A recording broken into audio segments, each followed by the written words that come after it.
I don't want no oil a-spoiling my shoreline. I like fish much better than crud. I like birds and things a-creeping and crawling. Won't trade no more oil for blood. The sun done give us all we need to make this country run. But that black demon oil's got us fussing and fighting, and I do believe it's time we was done. I don't want them nukes run by them kooks who think radioactivity is fun. No more three-headed frogs or kids with leukemia. Nuclear power ain't fit for a dog. The sun done give us all we need to make this country run. But that nuclear power's got us fussing and fighting, and I do believe it's time we was done. No nukes!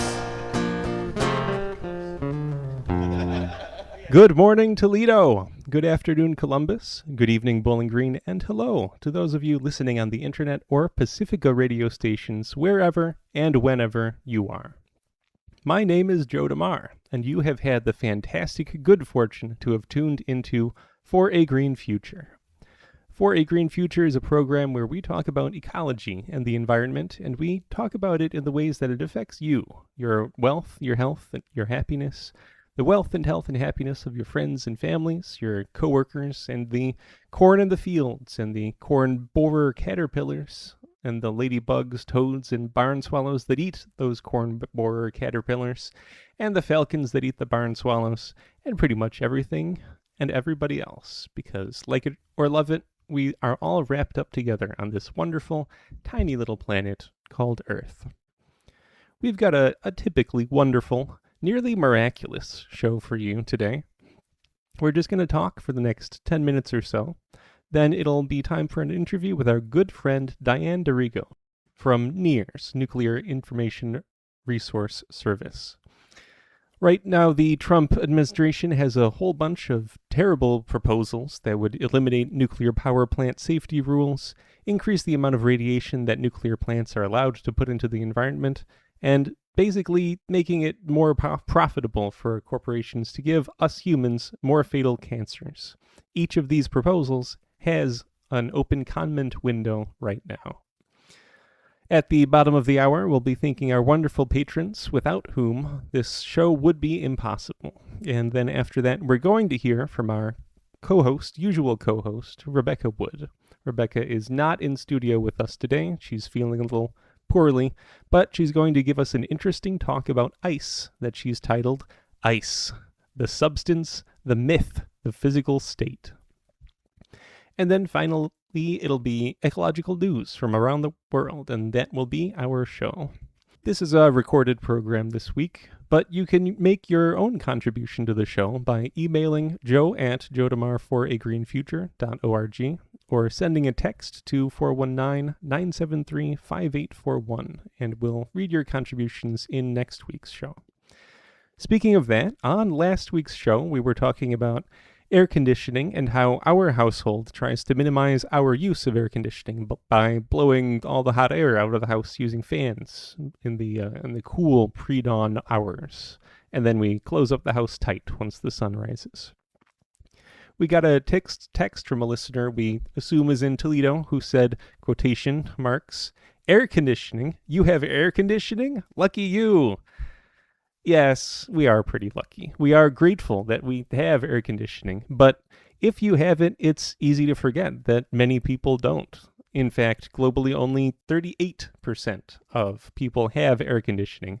In the United States, 90% of us have air conditioning. China has about 60%, Europe only 20%, and India and South Africa have less than 10% on average.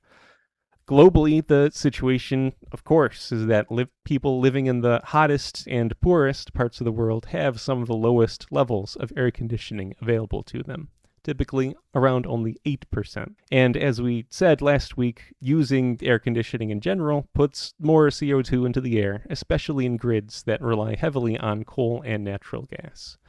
The answer, of course, the green answer, is more wind and solar, which will eventually allow us to end carbon energy sources completely. So that would mean those of us who are trying to keep cool in the wealthier countries won't be doing it by making the world hotter for everyone. Although they don't have much air conditioning, one of the things people in the hottest parts of the world have plenty of is parasites. I bet you thought I was going to say something good, huh? Parasites usually aren't very good at dealing with temperature extremes. Those of us living up here in the northern climes, which have historically had cold winters, have been protected from many of the parasites that afflict people in the hotter parts of the world. But this is changing as the colder parts of the world get hotter and hotter. One parasite which has been making headlines lately is Cyclospora. Once almost exclusively found in hotter climates, it has made its way up into the United States, and this year especially we're seeing record Cyclospora infection rates. So far, this round of infection seems to be characterized by regional outbreaks, and we've got it pretty severe here in northwest Ohio and southern Michigan. To give you an idea of the scale of this current outbreak, the Wood County Hospital in a normal year will see perhaps 2-4 cases of disease caused by Cyclospora. This year, as of July 9th, according to an interview on the morning show with Clint Corp on WBGU in Bowling Green, the hospital has seen 75 cases. Unfortunately, the federal government's Center for Disease Control, CDC, has been gutted by private citizen and immigrant Elon Musk and President Trump. So far, it seems completely incapable of finding the source of the Cyclospora infections, or even accurately reporting on the problem. As of July 1st, the CDC says that there are only 145 cases from May 1st to June 1st. That's ridiculous. That would mean that Wood County by itself has had more than half the cases in the United States. Reporting by other news agencies like Newsweek put that number into the thousands. Cyclosporiasis is a pretty nasty disease. Its main symptom is explosive diarrhea. Usually it's not fatal. Occasionally it may require hospitalization because people who have it can become dehydrated and malnourished. It can take 4 to 6 weeks for your immune system to clear out the parasite, and more if you're in a high-risk group. Some antibiotics, like Bactrim, are effective treatments, but it's not really a disease you want to catch in the first place. Public health officials say that the most effective way to prevent catching it is to thoroughly wash all your fresh fruits and vegetables under running water. This literally washes the parasite off the plants into the drain so that you don't eat it and catch it. Cyclospora cayetanensis, Latin name, is a truly bizarre creature. It's a single-cell organism, a protista. While most news outlets are reporting that the disease is carried by fruits and vegetables that are contaminated with fecal matter, this isn't exactly true in the way that you would think. People become infected when they ingest oocytes. These oocytes are like tough little eggs that have the Cyclospora parasite inside them. Fresh feces does not have any oocytes in it, only the parasites that are not yet mature and in their protective shell. So fresh feces is not infectious, and that's why people rarely pass the disease on to the other members of their households.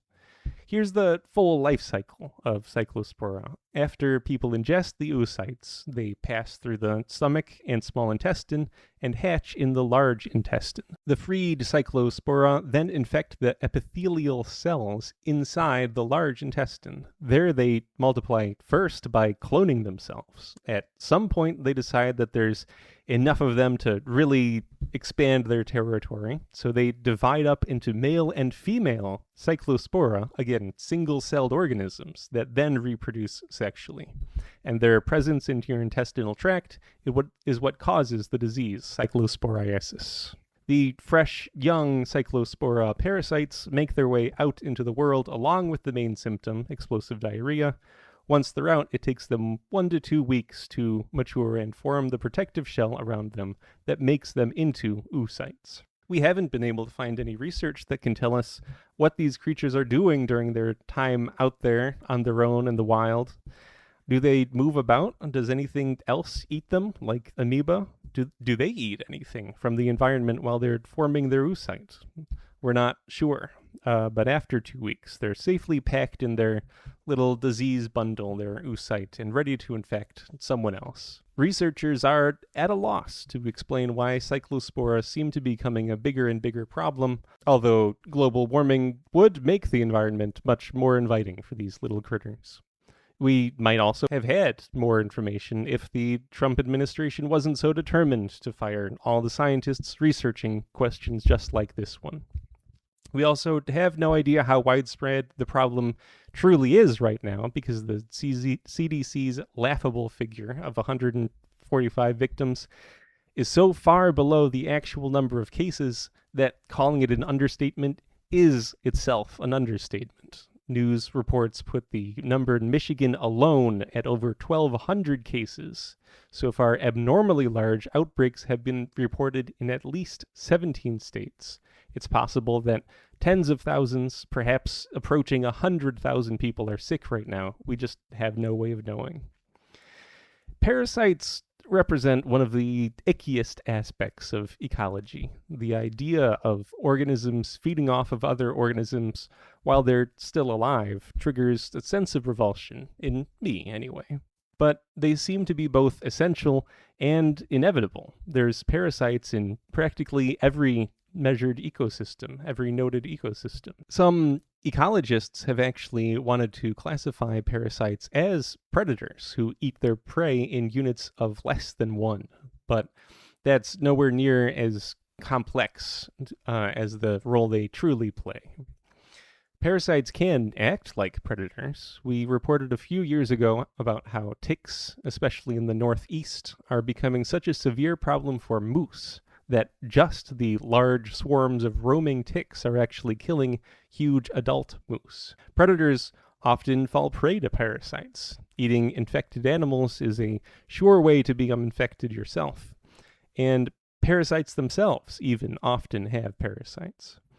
Many also lead very complicated lives that involve different hosts at different points in their life cycle. Rats have a tapeworm that has to pass through part of its life cycle, infecting a beetle called a Tenebrio molitor. One interesting aspect of this relationship is that the beetles that are infected with the tapeworm live up to 40% longer than the beetles that are not infected. That's called parasite-induced longevity, and it happens in quite a few species. And there are some other benefits, ecologically speaking, to parasites. The presence of parasites can lead animals to form social groups that are able to groom each other and remove external parasites like ticks and fleas, and they also lead to complex interspecies relationships, such as the cleaner fish found in coral reefs, which fearlessly swim into the mouths of fish that you would normally expect to eat them, but they instead remove parasites and swim safely away. Anyways, we don't intend to spend today's entire show talking about parasites, although we easily could. But increased range and infection population of parasites is just one of many prizes we've won for playing the greenhouse gas pollution game. Another of those consequences is extreme weather events, and we just had one here in our region that's worth talking about. Kelly's Island is one of the Lake Erie Islands that is a popular destination for tourists in the summer. On July 6th, Kelly's Island was hit by an intense rainstorm. 17.5 inches of rain fell in one day. 13 of those 17.5 inches fell in just a 6-hour period, so more than 2 inches per hour. That shatters Ohio's previous record for the most rainfall in a 24-hour period. That previous record was only 10.75 inches back in 1995. This is being called a 1-in-1,000-year weather event, but those 1,000-year events are happening more and more frequently lately. One of the reasons is that Lake Erie is extremely hot. It's more than 5 degrees Fahrenheit above average right now. That's more than 80 degrees Fahrenheit. Needless to say, this caused a great deal of localized flooding. People are worried about septic tanks contaminating their wells. There were flooded basements and closed roads, and the extreme rainfall just missed the Davis-Besse nuclear plant by a few miles. One wonders what would happen to a nuclear plant hit by 13 inches of rain in 2 hours. Probably nothing good, but it's looking increasingly likely that we'll get to run that experiment as this Trump administration continues the Biden policies of promoting nuclear power literally no matter what the cost. Trump, of course, is taking things even further than Biden. Biden allocated hundreds of billions of dollars into nuclear power, but Trump is also planning to eliminate all the laws and regulations that protect us from radioactive pollution. His NRC is taking a big step in that direction right now. They have several proposed changes that are in the middle of their public comment period that would undoubtedly increase your exposure to radiation. We've called on our good friend, Diane DeRigo, to give us some more details about what's going on. Let's go to that interview. Hello and welcome back to For a Green Future. Could you please share with us your name and your organization? Hi, Joe. This is Diane DeRigo. I'm with Nuclear Information and Resource Service, and I am the Radioactive Waste Project Director there. I've been there for quite a while, and our group tracks nuclear power, nuclear waste, and radiation issues. Mm-hmm. And there's quite a bit going on those issues right now. Specifically, the Trump administration is proposing a whole bunch of rule changes to all of the rules, all of the Nuclear Regulatory Commission rules are being changed. Weakened, gutted. And I guess one of the most fundamental of those rules is the rules about radiation exposure to the general public. That's right. I guess there's a sort of a sea change, a gigantic shift in those rules that's coming up pretty quick here. Well, the executive order that President Trump gave to the Nuclear Regulatory Commission to change its existing regulations, specifically with regard to radiation standards that are supposed to protect the public from radiation, said, oh, we need to have a gold standard, scientifically based radiation standard, when in fact the current standard, which is based on the concept that any amount of radioactivity can initiate or cause cancer. And the more radioactivity, the more cancer. That's called the linear no threshold model. There's no level that's below which it's safe or below which there's not some kind of risk of cancer. The president's executive order was directing the Nuclear Regulatory Commission to do away with this linear no threshold, to consider doing away with this linear no threshold model. In fact, the proposed rule, as we've seen the early draft of it, does not do away with the linear no threshold theory, but what it does is to allow for alternative methods of complying with the doses. In other words, there are certain ways that doses are calculated now. It is quite a bit a black box, but a given amount of radioactivity is calculated to give a given amount of dose to a standard man. The new regulations, as proposed, would say, well, you can use any number of other ways of showing that you're meeting that regulatory limit. So instead of doing away with the linear no threshold model as was charged, they're basically saying we'll keep that, but we'll let the companies that are giving the exposures make their own calculations of what the doses are. So what this really is, because that may be a little complicated for people, the Trump administration wants the NRC to allow more radioactivity so that reactors and the whole nuclear fuel chain can operate more freely and not have to be so concerned about releases into the air and water and exposures to members of the public and the workers. So rather than do away with the basic model that all radiation causes cancer, the new rule is giving several different ways to get around the numbers to allow for higher doses to the public and workers and higher releases.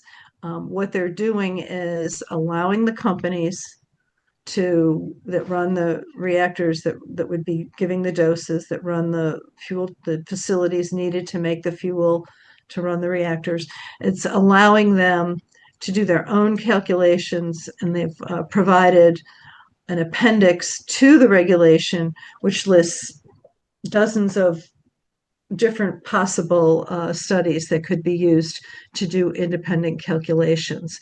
This is black box, blank check to the industry to say that they're meeting the dose levels by using any number of methods that members of the public would not be able to confirm or verify. The other thing that the regulation changes, the whole body of regulations which have evolved since the Nuclear Regulatory Commission started in 1974 are being changed.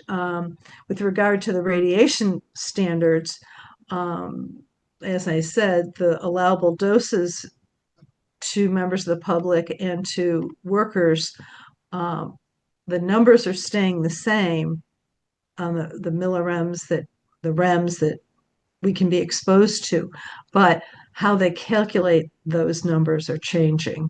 And it's going to be very difficult to impossible to verify what the industry is claiming. And it would be impossible then to go in and show that they're exceeding the dose limits, because doses are calculations, not actual measurements. And the ironic thing, isn't it, that the 2023 IDWorks study, which was based on actual measurements, because they do, nuclear plant workers wear radiation badges that measure physically the amount of radiation they are actually exposed to. That study showed that even smaller amounts of radiation than would be suggested by the linear no threshold model are actually dangerous. That's right. The amount of danger from low doses could be 20 or more times at low doses. The damage per unit dose could be much higher. In the meantime, the regulations are talking about cutting off even calculating doses below 25 millirems. The allowable dose to the public is 100 millirems a year. And what they're saying is that 25 millirems a year could be not calculated. What that means exactly is unclear. If in fact they're trying to allow for doses that high that don't even have to be measured or calculated, I don't know how they could know that they're going to be achieving those doses or what those doses are if they're not tracking it. They're going to have to do some measurement to show that they're at 25 or higher. So this is a part of the rule that the proposed rule that I'm grappling with. But in fact, there are two other parts of it that I think are important. One of those is that I believe that what the industry and some of the government agencies that promote nuclear really want is a level below which they don't have to regulate. This concept called below regulatory concern, BRC, below regulatory concern, clearance, it's been called, or a de minimis dose. This has been an ongoing fight in the US for decades. Since the mid-1980s, the public interest and environmental movements have stopped the government from getting away with a clearance or below regulatory concern level. So if this 25 millirems is that's something that the public has rejected. Congress rejected proposed 10 millirem a year dose, below which we wouldn't have to regulate. Some of the countries internationally have a 1 millirem, which is a thousandth of a rem. But these doses are not, as I said, they're not measurable or verifiable. They are relying on computer codes to calculate what those, how those doses are being achieved. And with regard to picking a level below which you don't have to regulate, there's no limit on the number of practices or procedures or facilities that could release at this below regulatory concern. They're not calling it that anymore because there was such massive opposition to it throughout the country, but a clearance or a dose below which they don't have to calculate. What that means is that radioactive waste could get out into recycling, into regular garbage, into consumer products through recycling. The Department of Energy has had a ban on allowing metal from radioactive areas out into recycling. They reversed that ban last year in 2025. I don't believe they've started to release and recycle radioactive metal yet from the Department of Energy weapons complex, but that could be happening under this Trump administration. And then the NRC, depending on what the Nuclear Regulatory Commission, depending how one reads these rules, could actually be promoting a level. They might be calling it a determinate level, a level below which you don't have to regulate. So I want to say, go ahead. So this isn't the only proposed rule change. I mean, as you say, there's a whole There host. are in 25 to 30 rule changes. If people want to see what they are, go to Google or DuckDuckGo, search for wholesale regulation revisions or wholesale revisions to regulations, and then put in NRC, and you'll come to a page. It's on the NRC's, Nuclear Regulatory Commission's website, that lists all of they've broken down the entire body of regulations that have been created over the last, since 1974, when the Nuclear Regulatory Commission was formed. And they've broken down and are gutting pretty much the safety, the security, the radiation levels. What I didn't mention with regard to the radiation levels that I think I need to is that if the Trump administration is calling for a gold standard on radiation protection, then what they really should be doing is looking at all of the things that radiation, all of the health effects and detriments that are caused by radiation. The standards currently only calculate the likelihood of getting cancer or fatal cancer. And they do it mainly to a standard man. They might start averaging men and women, but certainly not kids and babies who are much more susceptible. So the existing standards only claim to protect against cancer, but radiation causes heart disease. Radiation causes reduced immunity and therefore susceptibility to other diseases. Radiation causes birth defects. And some of those are in the current calculations, but not beyond the first 2 or 3 generations.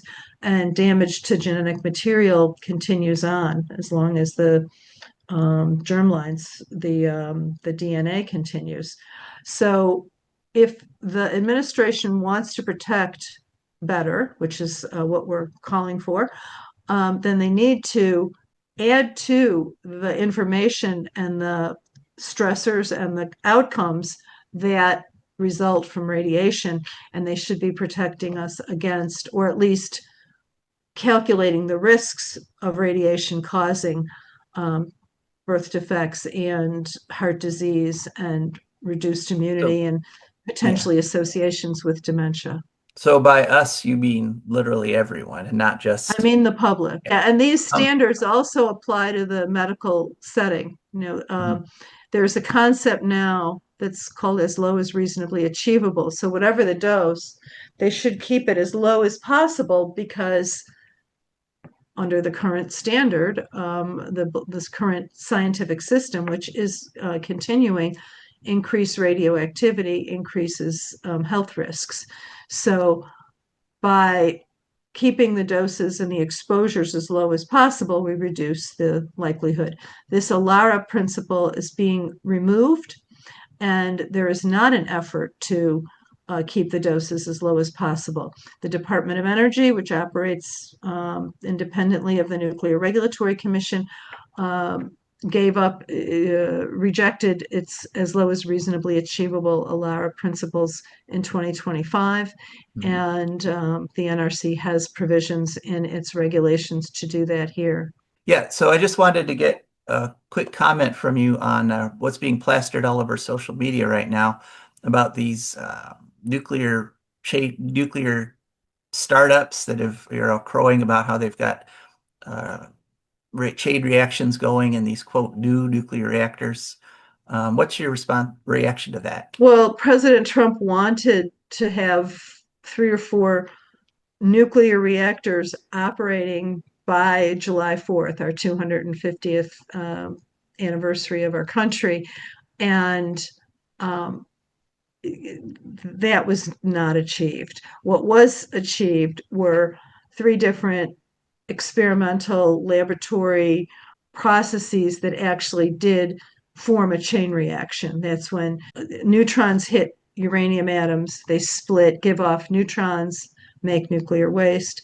The neutrons hit other uranium atoms, which split. And every time they split, the binding energy heats the water or the whatever the moderating material is and turns the turbines and makes electricity.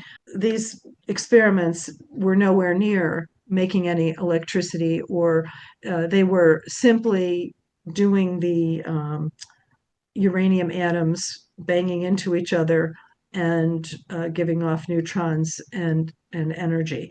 So that happened in 3 labs around the country, but it's nowhere near starting new reactors as the president was implying would happen. It just isn't physically possible to do it in that short of a time frame. And I want to point out that most of the new reactors that are proposed would actually create worse radioactive waste than the current reactors that are operating. So the reactors weren't real, but the wastes that they are creating certainly are. Yeah, they weren't reactors yet, but anytime you split uranium atoms, you create lighter radioactive elements, some that are very long lasting, some that are very biologically active. And that's a physical reality that you can't get away from, whether it's a water-cooled reactor or a graphite or a helium-cooled reactor. It doesn't matter if it's a new or an old design. If you're splitting uranium to get the energy to heat the turbines and make electricity, you are creating nuclear waste. And some of this waste is dangerous literally into the millions of years. How could people make comments on this regulation? There's a website called regulations.gov, and in order to comment on any of these proposed rules, you need to go there and type in the number of the rulemaking and then give your information, which will not be made public, but you need to give your information, and then you can make a comment. You can either type it in or upload a file. And this rulemaking is not published yet. We're expecting it to be published any day. The radiation one, it will be. That's docket NRC 2025-1140.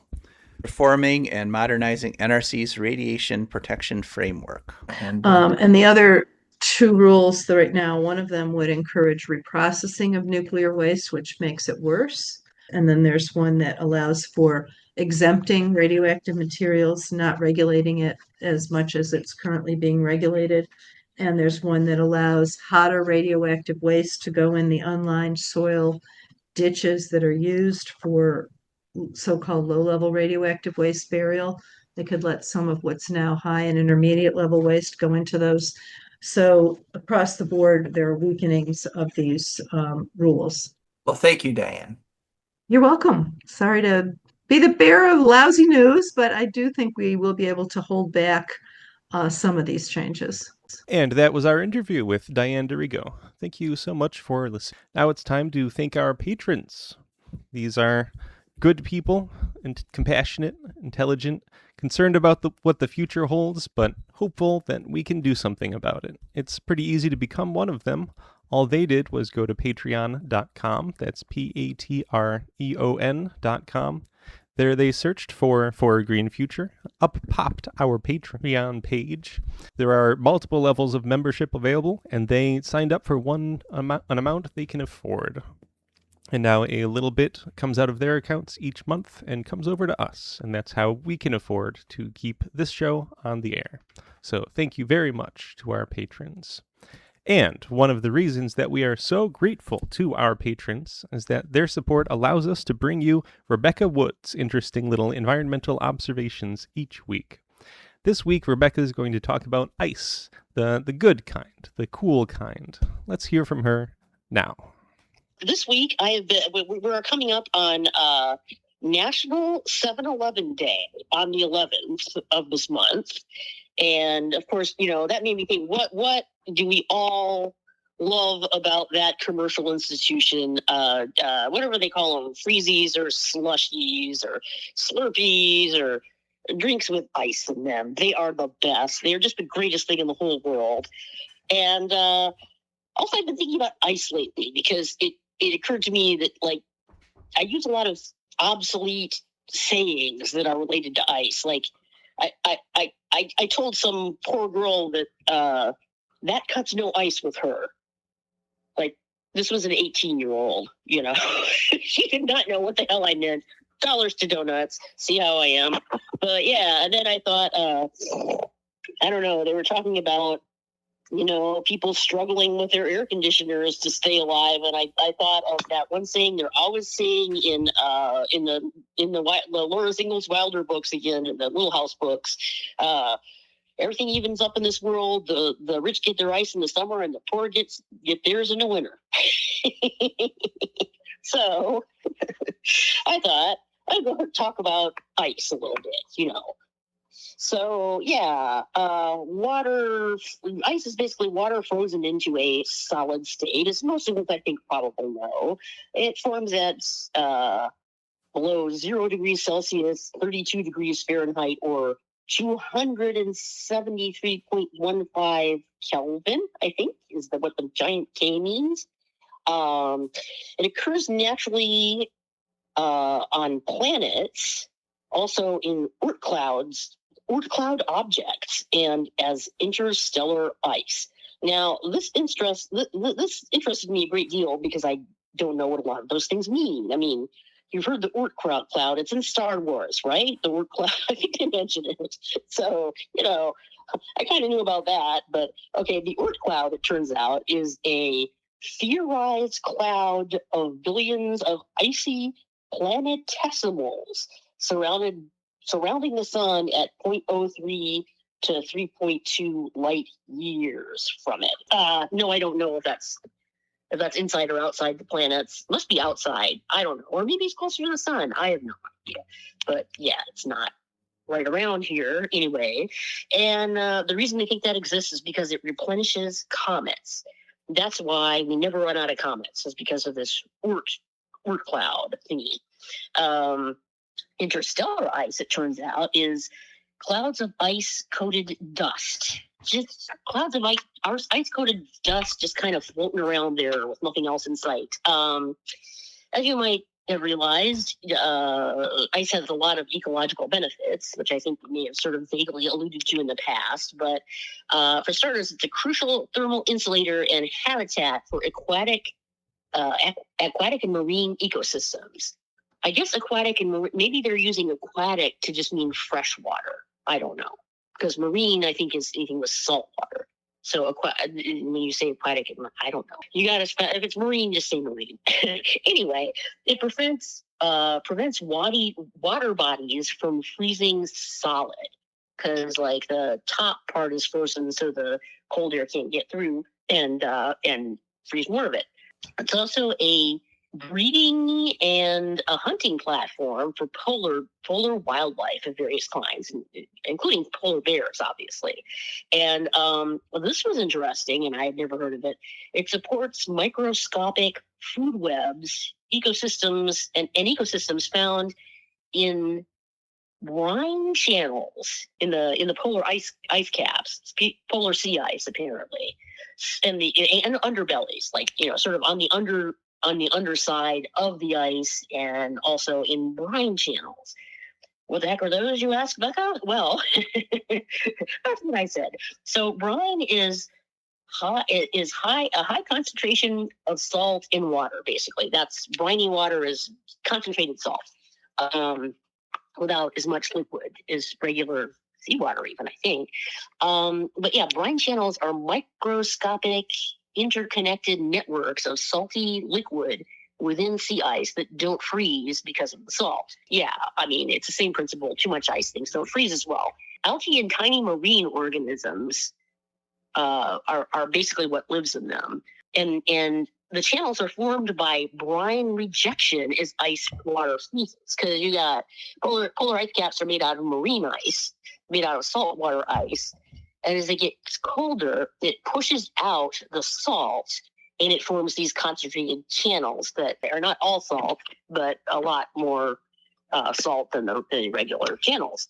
So yeah, they kind of sink down through the ice because they're heavier, because they're colder, carving out tunnels. So glacial ice caps are in fact like riddled with these things as little channels, with bugs living in them, little tiny, little itsy bitsy microscopic bugs. And examples of that would be bacteria, unicellular algae, and frozen crustaceans. Tiny crustaceans. Sorry about that. They're not frozen, or they wouldn't be alive anymore, probably. So yeah, I had no idea all that was going on, and it's kind of interesting. I feel like I must. That's all I have for today. But I feel like I must warn the vulnerable public that bacteria and microscopic crustaceans do not make a good flavor for Slurpees. I'm fairly sure. All right. Thank you, Rebecca. And now it's time for ecological news. Our first story continues on the theme of parasites that we had at the beginning of the show. Mosquitoes are found on every continent on Earth except for Antarctica. Apart from Antarctica, the one place on Earth that has been mosquito-free up until now has been Iceland. But last fall, mosquitoes were found there that hadn't been simply flown in on an airplane. According to a story on npr.org, dated October 22nd, 2025, 3 mosquitoes of the species Coloseta annulata were found on a farm north of Reykjavik. This is a particularly hardy species of mosquito. It's well designed to survive harsh winters. They do this by finding human habitations where they can winter over, and they seek shelter in outbuildings and basements. Normally, environmentalists are opposed to the use of pesticides, but in this case, the very first appearance of an invasive species, their use could be justifiable. The attitude expressed in the article is that with the arrival of global warming, mosquito infestation of Iceland is inevitable. But if a new pest like the mosquito is allowed to establish itself, the potential for ecological disaster is immense. The key note here is that there are no mosquito predators on Iceland. 3 mosquitoes in 2025 could become 3,000 mosquitoes in 2026 and 3 million in 2027. There are animals on Iceland, such as the Arctic fox, which may not be able to tolerate the sudden appearance of millions of mosquitoes. This particular species does not appear to be a vector for terrible diseases like dengue fever, but that's no reason for complacency. Unfortunately, and increasingly, we're being trained to simply accept invasive species as the price that has to be paid for having international trade. But this is a false premise. With proper precautions and inspections, invasive species can be kept out of ecosystems where they don't belong. and mosquitoes don't belong in Iceland. There are no Icelandic bird species designed to eat them. Let's hope that the government of Iceland is a little more proactive than the reporters at NPR. Our next story takes us to Northern Ontario. We reported about this a few weeks ago. On July 1st, the Anishinaabe Nation released a statement about the Government of Canada's plan to dump its nuclear waste on native lands. July 1st is Canada Day, and while they wished Canadians a happy Canada Day, they also pointed back to the legacy of oppression of the native peoples of Canada. The decision to dump radioactive waste on their lands seems to be another in the centuries-long string of injustices that have been inflicted on the indigenous peoples. To quote their statement, the Anishinaabe Nation stands united in unequivocal opposition to the transportation of nuclear waste throughout the entire Anishinaabe Nation territory from southern Ontario to the proposed burial of nuclear waste in the township of Ignacy, Ontario, and Wabagoon Ojibwe Nation. Their press release also points out the very basic injustice that nuclear power is exclusively generated and used in the southern parts of Canada, and then the wastes are being exported to the northern parts. It also quotes Article 29 of the United Nations Declaration on the Rights of Indigenous Peoples. That declaration says, quote, "States shall take effective measures to ensure that no storage or disposal of hazardous materials shall take place in the lands or territories of Indigenous peoples without their free, prior, and informed consent." The Anishinaabe peoples are making very clear that no consent is being given. Canada is planning to use the tribal lands for a deep geological waste repository, just digging a huge hole in the ground and burying the waste there. The statement calls on the federal government to reconsider. It points out that nuclear waste is dangerous and toxic and threatens future generations. The ironic thing is that even while advancing plans to dump radioactive waste on them, Prime Minister Carney claims to be defending and building a strong and free North, in cooperation with the Indigenous people. In other words, he's lying. The nuclear industry is built on lies. Lies about cost, lies about safety, and now also, and continually, lies about respecting the sovereignty of Indigenous peoples. As we learned when we read Linda Gunter's book, No to Nuclear, Indigenous people in Canada were used as guinea pigs and treated as disposable when they mined the uranium that was used for the atomic bombs dropped on Japan in World War II. It appears that Canada has learned nothing from history and intends to use the native peoples as guinea pigs again. For our next story, we'll go over to jolly old England for a very unjolly story. On the website, theecologist.org, there was a story published on June 15th entitled, quote, "Prison Used More for Climate Genocide Activists." The organization Defend Our Juries released a report that found climate activists and people protesting the genocide of the Palestinian people are being incarcerated more and for longer periods of time. They attribute this directly to pressure being put on the British government by oil and gas companies as well as the Israeli government. The average time these protesters spent in prison exceeded 6 months. Now, England supposedly has very liberal laws protecting the freedom of speech and the right to protest. However, these protesters are being kept in prison longer than statutory time limits allow. Basically, they're being arrested and then thrown in jail where they wait for trial for more than 6 months. Once they finally do come to trial, their actual sentences are almost always shorter than the amount of time they've already spent in prison. Tim Crossland, spokesperson for Defend Our Juries, calls this, quote, "punishment without trial." Protesters are also being charged with things like conspiracy and contempt of court, which allow them to be sent to prison without a jury trial. These changes mirror the escalation going on in the United States, where any kind of protest is increasingly being treated as criminal activity.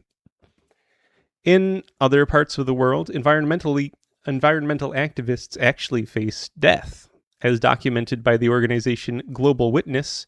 In countries like Colombia and Guatemala, environmental activists are simply murdered.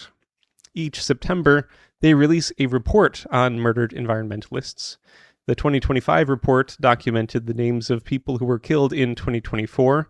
There were 48 in Colombia, 20 in Guatemala, and 19 in Mexico. Those were the top 3 countries worldwide. Mexico's current president is much more liberal and seems to care much more about the environment. However, there are no signs yet that she has moved to protect environmental activists. Let's hope that the 2026 report is better, but the more injustice that liberal countries like Britain allow to be done to their environmental activists, the harder it is for them to influence and condemn the brutality of other nations. For our next story, we head to the beach. On June 10th, the organization Climate Central released a report with the title, Human-Caused Sea Level Rise Drives Rapid Global Increase and Extreme Water Levels During 21st Century, New Research Finds. The research was published in the journal Science Advances. It found human-caused sea level rise is detectable and was responsible for 58% of observed days with extreme water levels from 2000 to 2018. This tripled the number of days with ocean flooding since the 1970s. In other words, the flooding that climate scientists have predicted for a long time is already currently happening. The researchers combined 2 methods to find the global warming signal in ocean flooding. First, they calculated how much additional flooding should be coming from the thermal expansions of the oceans, the water being added to the oceans by the melting of glaciers, and the ice loss from both Greenland and Antarctica. Then they compared that to the actual, measured, observed sea levels from 1900 to 2018. They found a clear trend that human-caused sea level rise is responsible for driving the majority of extreme water levels worldwide. So, global warming is already making both tidal flooding and storm flooding measurably worse. This is already obvious to the residents of Miami and New Orleans, 2 of the largest American cities already being impacted by global warming flooding. The Union of Concerned Scientists published a story on their website back on April 11th titled, quote, Tidal Flooding and Sea Level Rise in Miami-Dade County, Florida. That article reviews the implications of a U.S. Army Corps of Engineers study that predicts there will be a 15-inch sea level rise around Miami, Florida by 2045. Already, parts of the city regularly flood during king tides. Those are the tides from August through December when the moon and the sun line up while the moon is in close orbit with the Earth. This causes higher tides both at full moon and at the new moon. With a 15-inch sea level rise, these floods are expected to worsen and expand throughout the year. By 2045, the Army Corps of Engineers predicts that there will be 380 floods per year. That's more than once per day. The article goes on to say that about a fifth of Miami County will be permanently flooded by the end of this century. They say it'll cost about $6.4 billion in real estate values.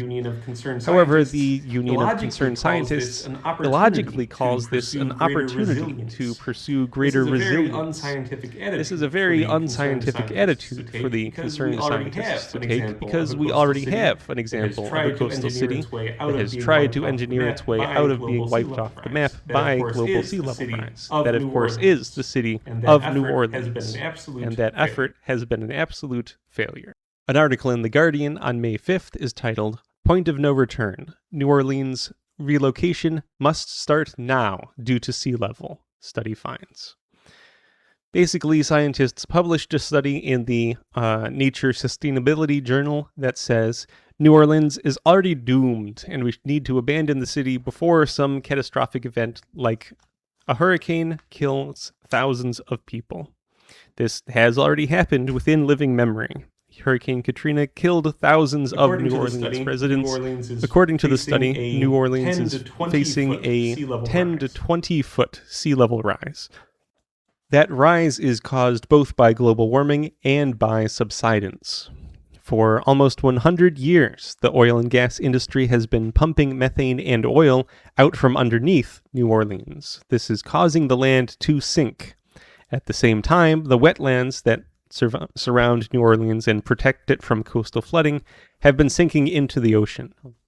Every hour and a half, an area about the size of a football field along the Louisiana coastline near New Orleans disappears under the waves.